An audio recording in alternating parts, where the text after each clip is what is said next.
I think it was like kind of hand, wrist. I didn't get a ton of detail, but you know, we waited till our training.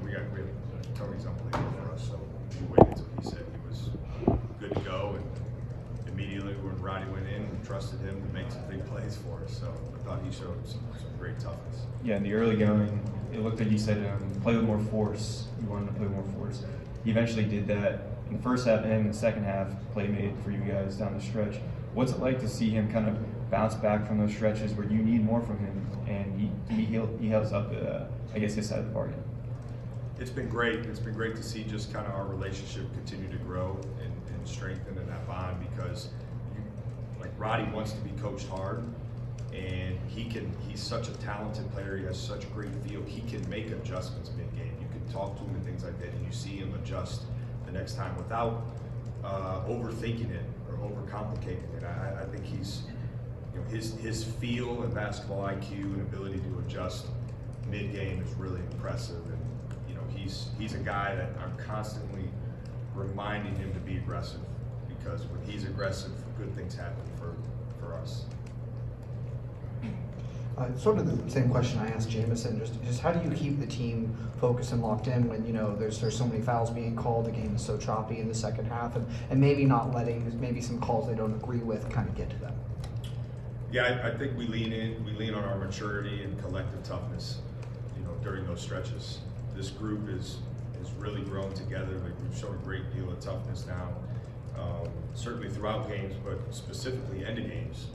And it was choppy. You know, we missed some shots we usually make. We struggled on a couple finishes around the rim, but we've talked about stay aggressive, move on quickly, don't let one play affect the other, and our guys have really embraced it. With that staying aggressive, you guys, you know, talked about coming into this game how you wanted to continue pushing the tempo, ramping up the pace. Is there such a thing in your eyes as maybe playing too fast? Did you feel maybe some of those shots that you normally hit were rushed in any way? I think we had a couple careless turnovers in transition where we got into crowds that, you know, in hindsight, you'd certainly love to have those possessions back. But it's a balance. What I don't want is our guys looking over and trying to guess whether we should be pushing or not. You know, if I feel like we did at the end of the game, started to have a little lead, and we needed to, you know, have better awareness of the clock, then we'll adjust. And we did, and guys executed that really well. But I want our guys being aggressive. We'll review on film. We'll continue to teach and grow in those areas. But I think it's a really fine line of over-coaching in those moments. You got a lot of it's, you know, depending on kind of the feel of the game and things. But I want our guys to keep pushing and running hard. We'll get better as we get used to doing that and reading those situations. Bruce had to leave at the end there with that really hard foul. What's the latest on him? Yeah, clearly I'm not a doctor or understanding exactly what to say, but I believe he got hit in the thigh. And, okay. you know, he's certainly probably with our group right now, just getting some good recovery. And then Scotty wasn't back yet. Can you give us an update on his status? Yeah. We anticipate Scotty being back soon. You know, again, praying for him and his family, and he's got our support. And then what kind of weapon is it to have a guy like Jamison battle at the free throw line? His ability to step up, his ability to get fouled, I think he's grown in that significantly. Specifically, the end of the season, he really struggled to get to the free throw line.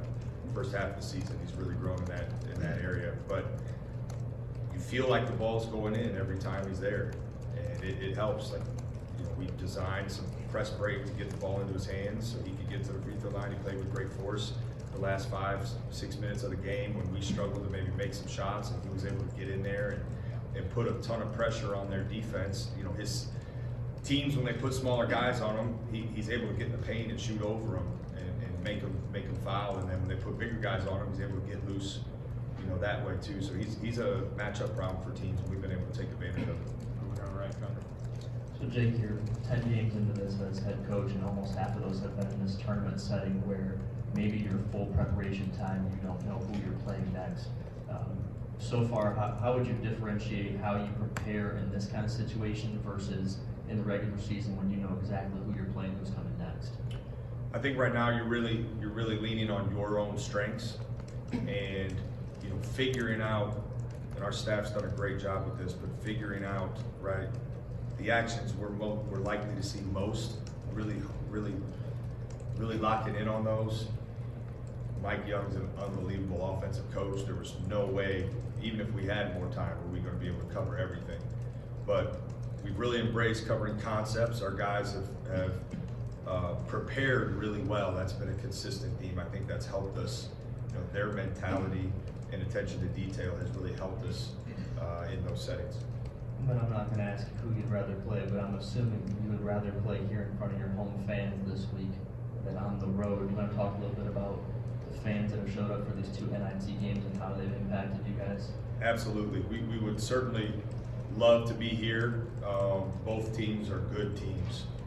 But we would love to be here in front of our fans. Buckeye Nation, the way they showed up tonight was awesome. It was awesome. And our guys fed off that energy. I think that was obvious. But the support we've had these 2 games, with the quick turnaround, not knowing necessarily when you're going to play, what time you're going to play, it's why we have the best fans in the country. You know, their energy, passion, the way they showed up was special. I know we talked about the consecutive blocks from Felix, but can you just sort of talk about how much he really impacts the game for you guys, especially defensively? Yeah, you know, he's rebounded really well. His rim protection and his ability, his instincts defensively are really good. But make no mistake, he's been impactful offensively too. And I think you're seeing his growth with a little bit more opportunity and kind of freedom, and he's taken advantage of it. So he is a good 2-way player. He's not a one-way player. He's got some great instincts on the defensive side that really are elite. But he's been really good on the offensive side for us. He's growing in that way, and we got to keep creating opportunity for him because it's helped us win games. His offense has. Yeah, you're talking about the crowd. The last 2 games when you were getting introduced, when they say Jake Diebler head coach, like there's a pretty raucous applause for you in both games. I'm just wondering, like, do you notice that when you're getting your name called with that, and what does that mean to you to kind of hear that? Yeah, I don't know if I'm supposed to pretend like I didn't hear that. I did not hear game 1. My wife said something to me, and I did hear it in today. And yeah, it was a surreal feeling. I mean, it was. I think the support for this group, the way we've been supported down the stretch, has been awesome. So I typically don't hear a whole lot of anything during starting lineups and things, but my wife did point that out to me after game 1, and I did catch it, and it was special. Yeah, I was super appreciative of that. Back right out. March Madness and the NCAA tournament, you're at a different site. Everything feels big. Here you're at your home, but you're still playing for your life. How do you, I mean, I'm sure the team knows it every game, but how do you get up every game knowing that it really could be the last 40 minutes of Team 125? We have a group who enjoys playing together and being around each other, and has embraced working hard to set ourselves up to have our best chance on game day. And we've talked about it. Come Tuesday night, there are not going to be very many teams playing college basketball, and we'll be one of them. Our guys have earned that. We wanted to be in the NCAA tournament, absolutely. There was some disappointment when we weren't, but our guys enjoy playing together, and they've earned the right to be one of the select few teams that are still playing this, here in a few days. Is there kind of just the mentality, if there's a trophy, we want to go win it? Absolutely, competitive group. Competitive throughout the entirety of the program. All right, finish up with Mike right there. Switching gears, Coach, Colin White won Mr. Basketball in Ohio last week. What do you like about this game? Colin's tough, he's smart, he's versatile. I think Colin's got a bright future here in this program. And what I love about him most is he loves this place. And I just think his high school career is like, it's been impressive to go to 4 state semifinals. I want to say that's pretty rare, right? There's probably a couple people that have done that, if more than him. But both of our freshmen coming in, he and Junie Mobley, they love Ohio State, and they care a great deal about this place and this program. And I think, aside from their abilities, which both are talented, certainly, that excites me the most. Jake, thanks. All right, thanks, guys.